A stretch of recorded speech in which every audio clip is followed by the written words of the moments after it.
আচ্ছা, এখানে দেখা যাচ্ছে একটি বিড়াল মানে একবারে স্থিরভাবে দাঁড়িয়ে আছে। তো মানে সবাই এখানে খেয়াল করতেছে যে বিড়ালটা করছে কি? মানে কি দেখতেছে সে?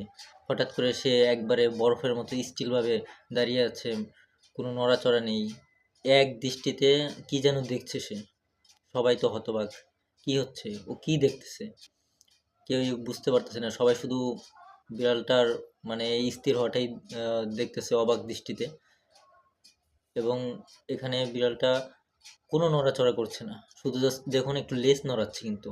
এবং এই যে এখনই তৎক্ষণাৎ আরেকটা বিড়াল আসতেছে, ওই যে কালা বিড়াল, দেখুন। ও আসার পর হঠাৎ করে ও স্থির হয়ে গেল, মানে কি জানে ওরা একটা দেখতেছে। তো এখানে মূলত বিষয়টা হচ্ছে বিড়ালের এমন একটা ক্ষমতা আছে যে ওরা অদৃশ্য বিষয়ে বস্তু দেখতে পারে।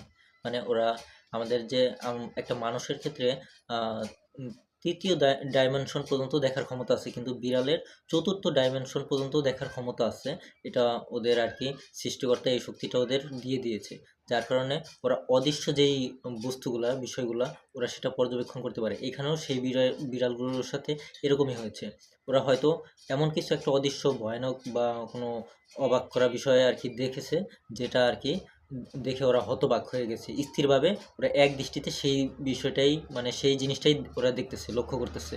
এখানে দুটো বিড়াল কিন্তু সেমই, হয়তো কোনো একটা ভয়ঙ্কর বা অনেক অন্য কিছু হতে পারে, যার কারণে ওরা সেই জিনিসটা দেখতেছে, কিন্তু আমরা সাধারণ মানুষ আমাদের চোখ দিয়ে দেখতে পারতেছি না। এটাকে বলে বিড়ালের চতুর্থ ডাইমেনশন দেখার ক্ষমতা বা অদৃশ্য দেখার ক্ষমতা।